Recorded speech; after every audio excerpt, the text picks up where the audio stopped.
شکر گزار ہوں ان کا کہ آپ ہماری ریکویسٹ پہ جب بھی ہم کرتے ہیں آ جاتے ہیں. شجا کا بہت شکریہ کہ شجا صاحب نے جو ہے ان کو لے کے آئے. تھوڑا سا ان کا وہ ہوتا ہے ٹرانسپورٹ کا مسئلہ ہوتا ہے آنے جانے کا, وہ اپنا حل کر دیں. اور شجا صاحب آپ لوگوں کی بھی تصویر لیا کریں. لوگ دیکھتے ہیں صرف اسپیکر کی تصویر ہے, ان کی اپنی تصویر بھی آنی چاہیے. کوئی ایک شاٹ لے لیا کریں. ٹھیک. وہاں سوری صاحب کراچی یونیورسٹی میں فلسفے کے استاد ہیں اور ماشاءاللہ جب یہ بولتے ہیں تو بس کچھ بھی ٹاپک ہو یہ بولتے رہتے ہیں اور آپ سنا کریں.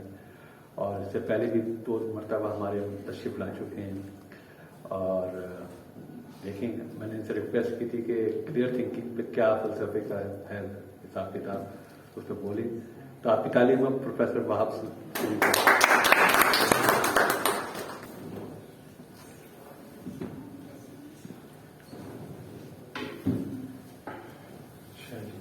بسم اللہ الرحمن الرحیم. آج جو ہم گفتگو کریں گے وہ کلیئر تھنکنگ پہ کریں گے. اور ظاہر ہے کہ اس کو بہت ٹیکنیکل بھی کر سکتے ہیں ہم لوگ کہ فلوسافیکل سینس میں تھنکنگ کیا ہے, اس کی ڈائنامکس کیا ہے, کریٹیکل تھنکنگ کیسی ہوتی ہے, ریفلیکٹو کیسی ہوتی ہے, کنسوسیشنل کیسی ہوتی ہے, کمپرومائزنگ کیسی, بہت ساری. تو ان ٹیکنیکلٹیز میں جانے کے بجائے میں آج آپ سے جو گفتگو کروں گا وہ اسے ہم کہتے ہیں سوسیولوجی آف تھاٹ, یعنی کہ سوچ کی معاشرت کیا ہے, سوچ کی معاشرت کیا ہے. یہ ہم دیکھنے کی, کیونکہ یہ ایک ایسا ٹاپک ہے جو عام طور پہ لوگ ڈسکس نہیں کرتے اور فلسفے کے اندر سے ڈسکس کیا جا رہا ہے آج کل. تو ہم اس کے 3-4 جو میجر پرابلمز ہیں وہ شیئر کریں گے, اور وہ سارے پرابلم ایسے ہوں گے جو آپ لوگ اپنی روزمرہ کی زندگی میں محسوس کر رہے ہیں, دیکھ رہے ہیں, اور اس پر بہت زیادہ ڈسکشن اور ڈسکورس بھی ہو رہا ہے. پھر آخر میں کوشش کریں گے کہ کسی ایک اسپیسیفک تھنکر کے ساتھ بھی اس ڈسکشن کو جوڑ دیا جائے تاکہ لوگوں کو یہ پتہ چلے کہ یہ ہواؤں خلاؤں میں بات نہیں ہو رہی بلکہ اس کی ایک سبسٹینٹیو تھیوریٹیکل فاؤنڈیشن بھی ہے. تو عام طور پہ جو اس طرح کی ڈبیٹس ہوتی ہیں جس میں مختلف جو سیکشنز آف سوسائٹی کے لوگ ہوتے ہیں اپنی اپنی ایکیڈیمک لیگیسی کے ساتھ وہ پارٹیسپیٹ کرنے آتے ہیں, اس میں بہت زیادہ ٹیکنیکل گفتگو کرنا مناسب ہو جاتا ہے. تو ہم کوشش کریں گے کہ ایک سمپل لیکن ایکیڈیمکلی کوہیرنٹ بات کریں. دیکھیں, آپ نے ہمیشہ یہ بات سنی ہوگی کہ انسان کو پازیٹیولی سوچنا چاہیے. تو یہ جو ٹرم ہے پازیٹیولی سوچنا چاہیے, اس سے یہ امپلائی ہوتا ہے کہ انسان نیگیٹیولی بھی سوچ سکتا ہے. جو تھنکنگ پروسیس ہے ایک انیویٹیبل ایسپیکٹ ہے ہیومن ایگزسٹنس کا, اور انسان صرف سوچتا نہیں ہے بلکہ اس کو پھر وہ ایکسیکیوٹ بھی کرتا ہے. جو بھی وہ سوچ رہا ہوتا ہے اس کو وہ ایکسیکیوٹ بھی کر سکتا ہے. اچھا, بعض صرف ایکسیکیوٹ نہیں کر سکتے تو وہ اس کو ایکسپریس کر دیتے ہیں وربل کانٹیکسٹ کے اندر, لینگویج کے تھرو کمیونیکیٹ کر دیتے ہیں, کمیونیکیٹ کر دیتا ہے اپنی تھاٹ کو. جانور جب کمیونیکیٹ کرتا ہے اور انسان جب کمیونیکیٹ کرتا ہے تو انسان کی جو کمیونیکیٹو اسکلز ہیں وہ ریمارکبلی بہت ہائی ہیں, لہذا اس کا امپیکٹ بھی بہت ہائی ہوتا ہے. اگر آپ ہیومن ہسٹری کو دیکھیں, یعنی کہ چاہے آپ اس کو ریلیجس کانٹیکسٹ میں دیکھ لیں, چاہے آپ اس کو سیکولر کانٹیکسٹ میں دیکھ لیں, اصل میں انسانوں کو جتنے بھی تھنکرز یا جتنے بھی ڈومیننٹ ریلیجنز آئے ہیں, انسان کی سوچ سے انسان کو بچانے کی کوشش کرتے ہیں. اگر آپ ہسٹوریکلی دیکھیں تو what actually people are doing for the last hundreds and thousands of years, they are actually trying to protect human from human thought. انسانوں کو انسانوں کی سوچ سے بچانے کی ہی کوشش کی جا رہی ہے. اگر آپ دیکھیں تو جو جتنے بھی دنیا میں ڈومیننٹ ریلیجنس رہے, انہوں نے آ کے انسانوں کو یہی بتایا کہ آپ ایسا مت سوچیں بلکہ آپ ایسا سوچیں. یعنی کہ تھاٹ پروسیس جو ہے وہ ایک نیچرل پروسیس ہے، لیکن اس نیچرل پروسیس کے اندر آپ کن ڈائنامکس میں سوچتے ہیں اس کی کوئی حد نہیں ہے. تو انسان کے پاس سوچنے کی ایک ایسی ریمارکیبل پاور ہے جس کو جس ڈائمینشن کے اندر انسان ڈال دے اس طرف وہ تھاٹ پروسیس اس کو فروٹفل یا ہارمفل رزلٹ دینا شروع کر دیتی ہے. یعنی یہ دنیا میں جتنے بھی برے کام ہوتے ہیں اس کے پیچھے بھی ایک تھاٹ پروسیس ہوتا ہے، ایک systematic mechanism of thought process ہوتا ہے جو انڈیویجول کی فارم میں، گروپس کی فارم میں، انسٹیٹیوشنز کی فارم میں انسانوں کے اوپر مسلط ہو جاتا ہے، انسانوں کو برباد کر دیتا ہے. تو جو ہسٹوریکلی انسانوں کو سب سے بڑا تھریٹ رہا ہے انسانوں سے وہ ان کی تھاٹ سے رہا ہے. آپ اپنے انڈیویجول ریلیشن شپس کو دیکھیں، آپ اپنے کمیونل ریلیشن شپس کو دیکھیں، آپ اپنے نیشنل ریلیشن شپس کو دیکھیں، آپ اپنے گلوبل ریلیشن شپس کو دیکھیں. ان تمام ریلیشن شپس کے پیچھے کوئی نہ کوئی تھاٹ پروسیس ہوتا ہے، اور وہ تھاٹ پروسیس کی اگر ڈائنامکس چینج ہو جائے یا نیگیٹو ہو جائے، جسے ابھی میڈم نے بتایا نیگیٹو ہو جائے، تو اس کے پھر کانسیکوینسز ہوتے ہیں اس کے بہت ہی. تو نیگیٹو تھاٹ پروسیس بھی اتنا ہی فنکشنل ہوتا ہے جتنا ایک پازیٹیو تھاٹ پروسیس ہوتا ہے. لہذا تھاٹ کو یہ سمجھنا، جیسے ہمارے یہاں لوگ عام طور پہ اسکولوں اور کالجوں میں کہ بیٹا سوچو، سوچ سے مسائل حل ہوتے ہیں، تو سوچ سے مسائل پیدا بھی ہوتے ہیں، سوچ ہی سے مسائل پیدا ہوتے ہیں. بہت سارے لوگ جو بہت کم سوچتے ہیں وہ کم مسائل پیدا کرتے ہیں، اور بہت سارے لوگ جو بہت زیادہ سوچتے ہیں بہت زیادہ مسائل پیدا کر سکتے ہیں. لہذا ہمیشہ یہ رہا ہے دنیا بھر میں کہ how you are going to discipline the thought, that is the issue.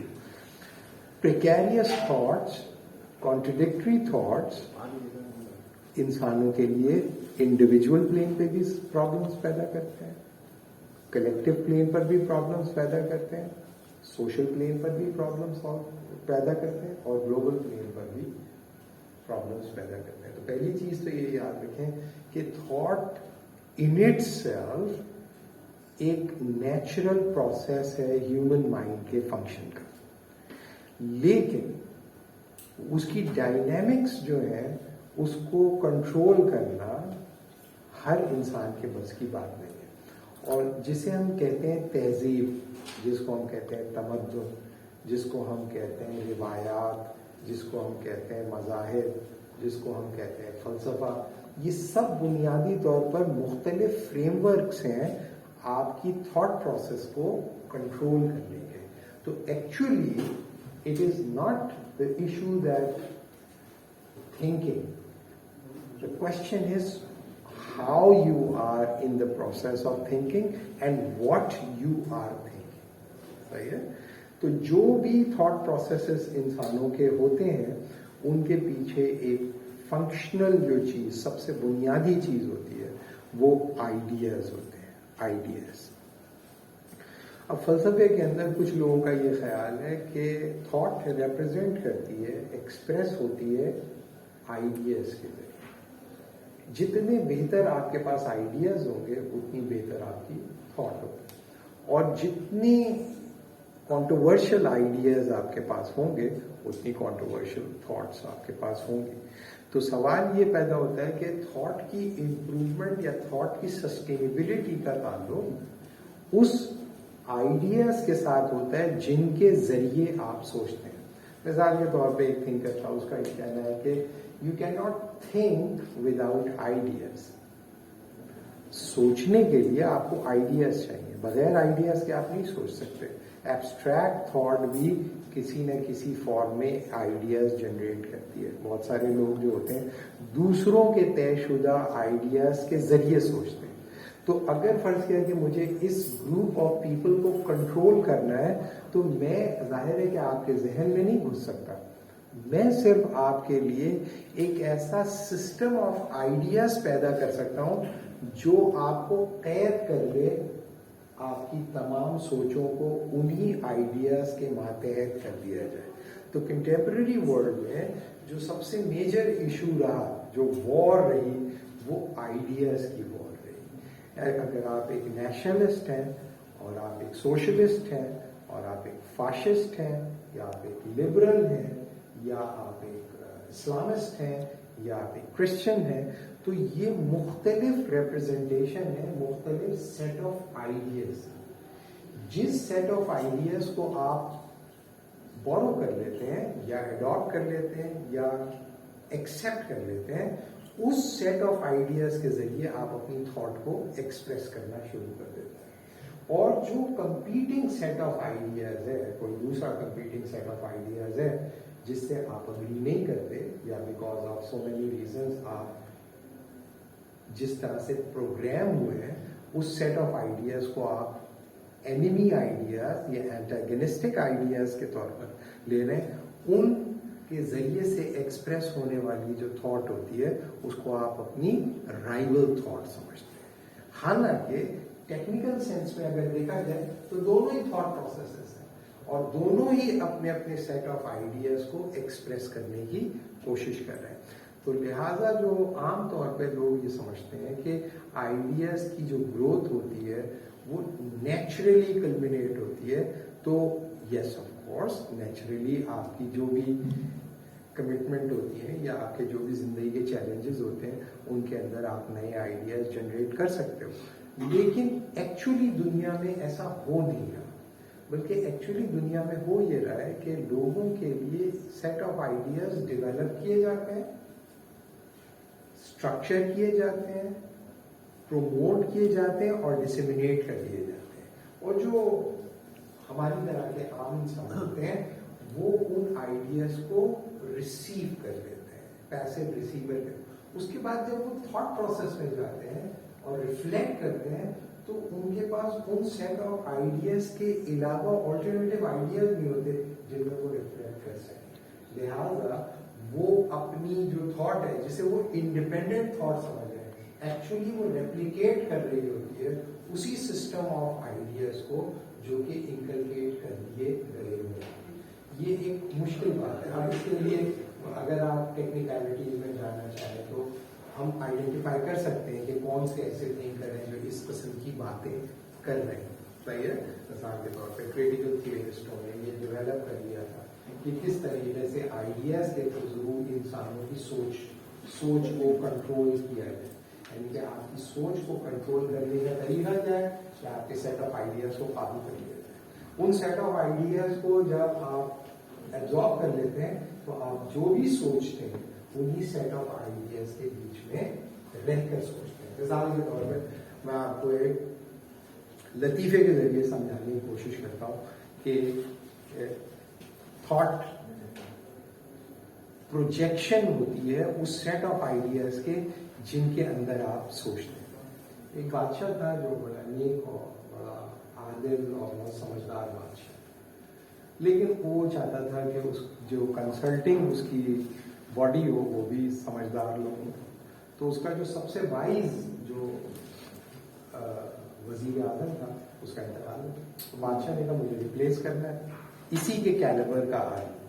اور بادشاہ کو ہر بات اوپن کر کے نہیں بتانی ہوتی, ایبسٹریکٹ آئیڈیاز کے تھرو کمیونیکیٹ کرنا ہوتا ہے پبلک اسفیئر کے اندر. تو اسے ایک وائز جو ہے وہ وزیر اعظم چاہیے تھا.